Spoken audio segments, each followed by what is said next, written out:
Hello everyone, कैसे हैं आप सभी लोग। आई होप सबकी पढ़ाई एकदम ज़ोर शोर से चल रही है। मैं आई हूँ आज आप लोगों को कुछ फ़न ट्रिक्स और टिप्स सिखाने के लिए, जिससे कि आप लोग चीज़ों को जल्दी याद कर सकेंगे। और एक बार अगर आप अच्छे से याद कर लेंगे तो फिर आपको ज़्यादा इसमें ज़ोर देने की ज़रूरत नहीं पड़ेगी।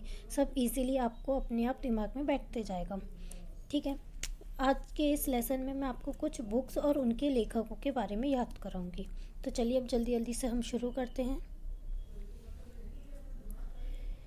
चलिए, पहली बुक है विष्णु शर्मा जी की, जो है पंचतंत्र। तो अब मैं कुछ ट्रिक्स के साथ आपको याद कराऊंगी। जैसे कि जो हमारे विष्णु भगवान है ना, तो उनका है ना पांचों तंत्रों पे कंट्रोल है। उन्हें 5 तंत्र की विद्याएं आती हैं। तो विष्णु शर्मा को हम कैसे याद करेंगे? पंचतंत्र से। ठीक है। नेक्स्ट है विशाखा दत्त। विशाखा दत्त की बुक्स का नाम है मुद्रा राक्षस और देवी चंद्रगुप्तम।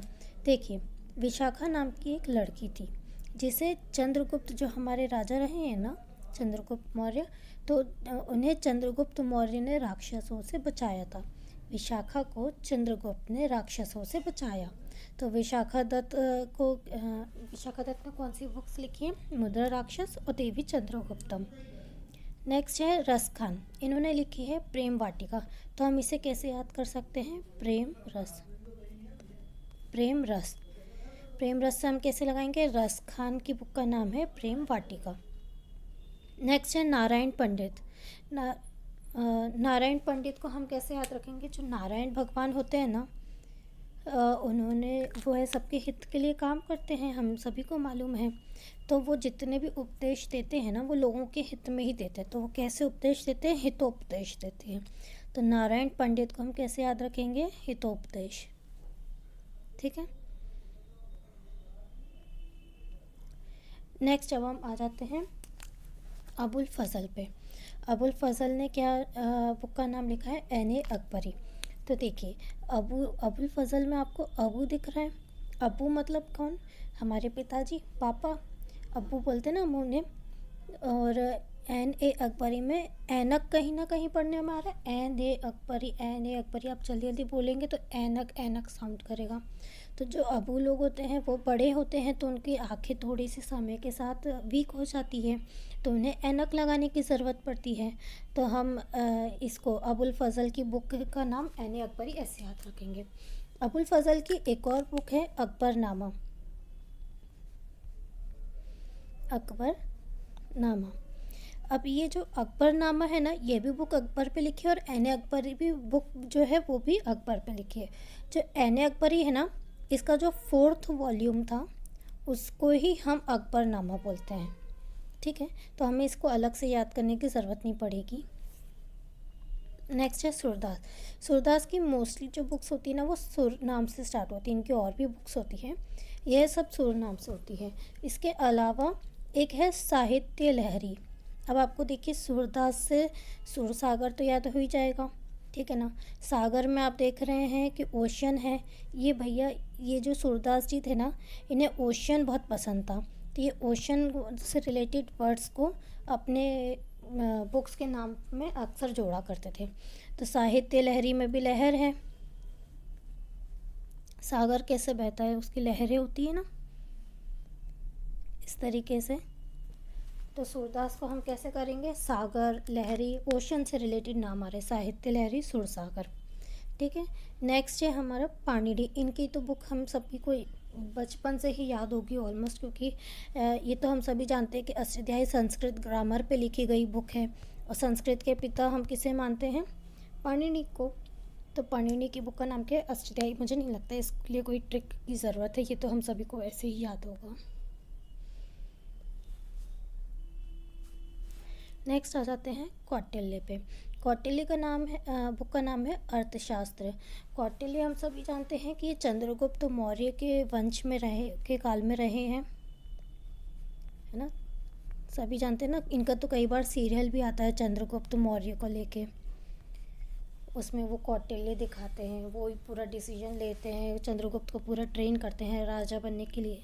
कौटिल्य ने अपनी बुक अर्थशास्त्र में पूरा मौर्य वंश के बारे में ही मोस्टली चीज़ें समझाई है, नॉट एग्जैक्टली मौर्य वंश, पर उन्होंने ये समझाया था कि एक स्टेट कैसा होना चाहिए। तो उनकी बातों से हमें समझ में आता है कई सारी चीज़ें कि मौर्य वंश का समय था तब कैसे सब चीज़ें चला करती थी। इसमें उन्होंने वहाँ की पॉलिटी, एडमिनिस्ट्रेशन, इकोनॉमी वगैरह सब बताई है। तो कौटिल्य के बुक का नाम क्या है? अर्थशास्त्र। नेक्स्ट है वेद व्यास। वेद व्यास तो हिंदू मैथोलॉजी बुक्स जो हैं, ये भगवद गीता, महाभारत, इनके रचयिता हैं। इसकी तो हमें ज़्यादा ट्रिक की ज़रूरत होगी नहीं। नेक्स्ट है अश्वघोष। इन्होंने लिखी है बुद्ध चरित्रम। तो अब देखिए, जो बुद्ध भगवान थे ना, ये हम सभी को जानते हैं कि ये पहले राजा के बेटे थे, बाद में इन्हें वैराग्य आ गया और फिर उसके बाद ये इन्होंने बौद्ध धर्म अपना लिया था। ये अपना खुद का बौद्ध धर्म शुरू कर दिया था, ये बोल सकते हैं। तो ये जो बुद्ध भगवान थे ना, ये एक बार अपने घर से निकल रहे थे तो और इन्होंने कुछ चीज़ें देखी थी जिसको देख के इनको वैराग्य आया था। उसमें से एक चीज़ थी अश्व। अश्व मतलब होता है घोड़ा। तो अश्व का घोष देख के, घोड़े का घोष, अश्व का घोष देख के बुद्ध का जो चरित्र था उसमें परिवर्तन आया था। क्योंकि पहले वो राजा के बेटे थे, ऐसा लग्जरी वाला, अब वो संन्यास वाला बन रहे हैं और सब कुछ माया मोह त्याग रहे हैं। उनके चरित्र में कितना फ़र्क आया है। तो अश्व घोष को हम कैसे याद करेंगे? बुद्ध चरित्रम। ठीक है। नेक्स्ट है कलहन। कलहन की बुक का नाम है राजतरंगिणी। कलहन और राजतरंगिणी, ये जो बुक है ना, कश्मीर के राजाओं पे बेस्ड है। तो हम सभी जानते हैं कि कश्मीर को लेके कितना सेंसिटिव इशू बना रहता है। तो कश्मीर को हम इंडियंस अपना ही मानते हैं ना, तो अपन सब इंडियंस क्या करेंगे, कल ही जाएंगे कश्मीर और वहाँ पे जाके क्या करेंगे, तिरंगा फहरा के आएंगे। ठीक है। हम कल हम सब कश्मीर जाएंगे और कश्मीर राज्य में जाएंगे और वहाँ तिरंगा फहराएंगे। तो कलहन की बुक का नाम क्या है? राजतरंगिणी। कलहन, तो कल हम से हो गया कलहन, और राजतरंगिणी यानी कश्मीर राज्य में तिरंगा फहलाना है।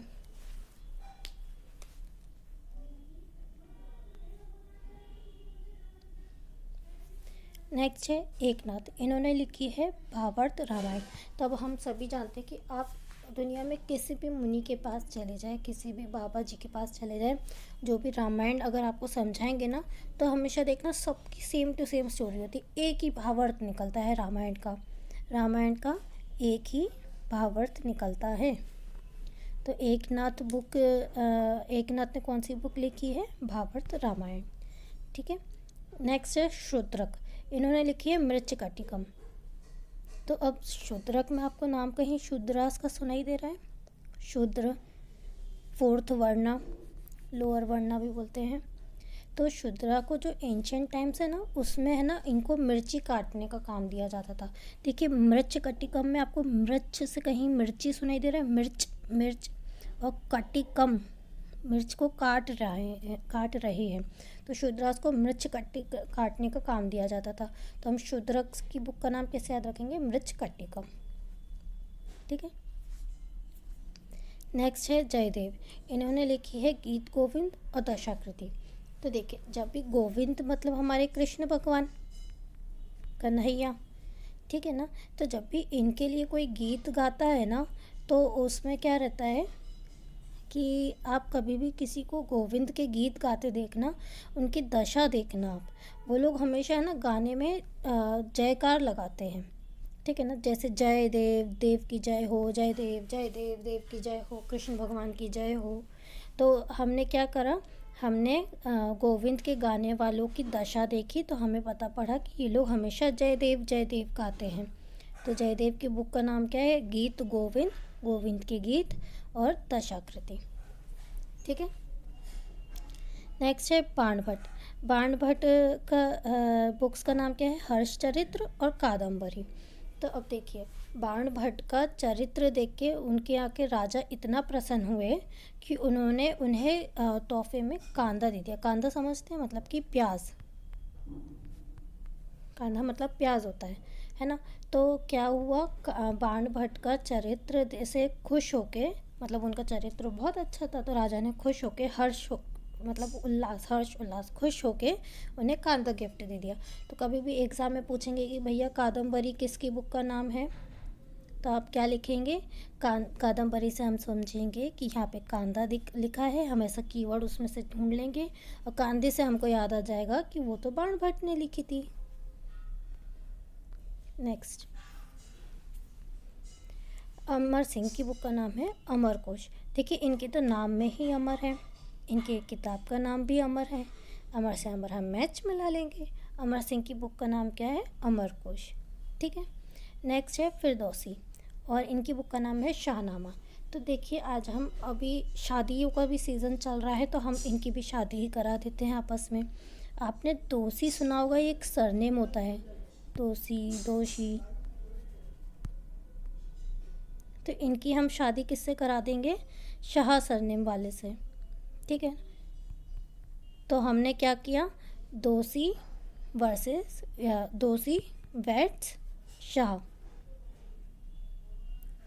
ठीक है। तो दोषी से हम देख लेंगे फिरदौसी, फिरदौसी, और शान से हम देख लेंगे शाहनामा। फिरदौसी की बुक का नाम क्या है, शाहनामा। ठीक है। नेक्स्ट है भर्तरी। भर्तरी हम सभी जानते हैं, ये विक्रमादित्य जो हमारे राजा थे उनके भाई थे, बड़े भाई थे। ठीक है। तो ये थोड़े से सन्यासी टाइप थे। इन्होंने क्या किया, पहले तो इन्होंने ना नीति ली, मतलब इन्होंने सीखा, नीति ज्ञान ऐसा इन्होंने लिया। जब इन्हें ज्ञान मिला या नीति इन्हें सीखी तब इन्हें पता पड़ा कि भैया श्रृंगार जो है ये सब तो मोह माया है, इसका हमारे जीवन से तो कोई लेना देना ही नहीं है, हम तो हमारे देह को त्याग के चले जाएंगे, तो उसके बाद श्रृंगार का हम क्या करेंगे। तो इन्हें ये जब इन्होंने सीखा ना उसके बाद इनको वैराग्य आ गया। तो हम कैसे समझेंगे कि भर्तरी ने जब नीति सीखी तो उन्हें समझ आया कि श्रृंगार तो मोह माया है, तो ये समझ के उन्हें वैराग्य ले लिया, उसके बाद वो संत बन गए। तो अब देखिए भर्तरी की है ना जो बुक्स है ना उसमें नाम आता है शतक, शतक, शतक। तो ये शतक तो हम देख लेंगे, पर इनकी मतलब शतक नाम से और भी किसी की बुक हो सकती है ना, हम कंफर्म थोड़ी बोल सकते कि शतक नाम से सारी बुक भर्तरी ने लिखी है। देखिए शतक, शतक, शतक तो हमें याद है। अब उसके आगे हम कीवर्ड्स नीति, श्रृंगार और वैराग्य, ये तीनों कीवर्ड्स भी याद रखेंगे। ठीक है। नेक्स्ट अब हम आ जाते हैं मुल्क राज आनंद। इनकी बुक्स का नाम है कूली, प्रेमी की स्वीकारोक्ति और दो पत्ते और कली। तो देखिए एक लड़की थी, प्रेमी थी, दीवानी थी, जो आप कहना चाहें, एक लड़की थी। ठीक है, प्रेमी थी वो। उसने क्या किया, उसको कहीं जाना था, कोई डेस्टिनेशन पे उसको जाना था, तो उसने है ना एक कूली को हायर किया। ठीक है। उस कूली को उसने कहा कि मेरा सामान उठा लो, और कूली ने उसका सामान देख के कूली को बहुत आनंद हुआ। पता है क्यों, क्योंकि उसके पास सामान में केवल क्या थे, दो पत्ते थे और एक कली थी। बताइए, कूली इतना आनंदित हो गया कि भैया चलो अच्छा है, पैसे भी पूरे मिलेंगे और सामान भी इतना हल्का सा उठाना है। तो कूली ने फटाफट से उसको स्वीकार कर लिया कि ठीक है मैं आपका सामान उठा लेता हूँ। ठीक है। तो हमने क्या देखा कि कूली, आनंद, प्रेमी, दो पत्ते और कली। ठीक है। तो इससे हम कैसे समझेंगे, मुल्क राज आनंद की बुक्स का नाम क्या है, कूली, प्रेमी की स्वीकारोक्ति और दो पत्ते और कली। ठीक है। नेक्स्ट अलबरूनी। अलबरूनी की बुक का नाम है किताबुल हिंद और तहरीक ए हिंद। ठीक है। तो देखिए अलबरूनी जब अपने भारत आया था ना, भारत के लिए उसने हिंद वर्ड यूज़ किया है, हिंदुस्तान, हिंदू, भारत आया था ना, तो उसने भारत की तारीफ़ में बुकें लिखी थी, किताब लिखी थी। किताब का नाम क्या था, किताब उल हिंद या तहरीक ए हिंद। ठीक है, किताब उल हिंद या तहरीक ए हिंद। नेक्स्ट आ जाते हैं हम, नेक्स्ट है कबीर। कबीर की बुक का नाम है बीजक। कबीर के दोहे हम सभी को मालूम है कि कबीर के दोहे बहुत फेमस रहते हैं, है ना। हम जब छोटे थे तब हमको कबीर के दोहे याद करा दिए जाते थे, और या तो स्कूल में या तो पेरेंट्स है ना, मेहमान आते थे तो उनके सामने खड़ा कर देते थे और हमें बोलते थे कि चलो बच्चों अब भैया भाभी आए हैं या कोई मेहमान आए हैं तो इनको जल्दी जल्दी दोहे सुना दो, आपको कौन कौन से याद हैं। मतलब हमारा तो अलग ही प्रेजेंटेशन चलता था बचपन में। तो कबीर के ने क्या किया, उन्होंने दोहे तो बना दिए पर उन्होंने बीज गाड़ दिए उनके दोहे के। वो बीज आज हमको, जब वो पेड़ बन गए ना, वो हमारे लिए काम आ रहे हैं कि हम लोगों के सामने उसको याद करके सुना पा रहे हैं, अपने आप को प्रेजेंट कर पा रहे हैं। कबीर ने बीज डाल दिए उनके दोहे के। ठीक है, नेक्स्ट है गुलबदन बेगम। इनकी बुक का नाम है हुमायूं नामा। जो गुलबदन बेगम है ना, वो हुमायूं की सिस्टर है, मतलब सिस्टर थी, ये दोनों पास्ट में थे। तो अब जैसे गुलबदन बेगम थी, तो अब लड़कियों को उस टाइम ज़्यादा काम तो नहीं रहता था, तो उसने सोचा बैठे बैठे क्या करें, करना है कुछ काम, चलो अपने भैयाओं पे लिख दे बायोग्राफी। तो गुलबदन बेगम ने क्या किया, गुलकंद खाया और क्या गुल खिलाया, उसने अपने भाई हुमायूं के ऊपर बायोग्राफी लिख दी, हुमायूं नामा। गुलबदन बेगम की बुक का नाम है हुमायूं नामा। ठीक है, नेक्स्ट है विज्ञानेश्वर। इनकी बुक का नाम है मिताक्षरा। अब देखिए ज़रा ध्यान से, विज्ञानेश्वर में विज्ञान दिख रहा है। अब आपको विज्ञान सीखना है तो सबसे पहले आपको किस चीज़ का ज्ञान लेना पड़ेगा, अक्षरों का। जैसे कि हम साइंस में देखते हैं कि स्मॉलेस्ट यूनिट एटम है, वैसे ही अगर कोई भी लैंग्वेज सीखनी है, किसी भी साइंस को अपने को सीखना है, तो सबसे पहले आपको अक्षर तो समझ में आने चाहिए ना, तब तो आप पढ़ पाओगे। तो विज्ञानेश्वर को हम कैसे लिंक कर देंगे, अक्षर, मिताक्षरा।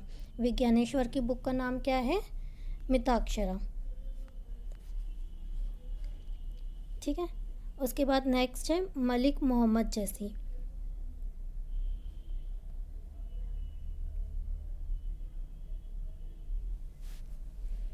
मलिक मोहम्मद जैसी, इनकी बुक का नाम है पद्मावत। पद्मावत। तो भैया अब हम सब जानते हैं पद्मावत नाम से, पद्मावती, पद्मावत नाम की एक मूवी आई थी जिसमें दीपिका पादुकोण बनी थी, है ना, मेन एक्ट्रेस जो थी। तो पद्मावत मूवी कितनी शानदार बनी थी ना, उसकी जैसी मूवी तो मैंने आज तक देखी ही नहीं है। ठीक है, तो कैसी, पद्मावत जैसी कोई मूवी तो मैंने आज तक देखी ही नहीं है। पद्मावत जैसी मूवी तो मैंने आज तक देखी ही नहीं है।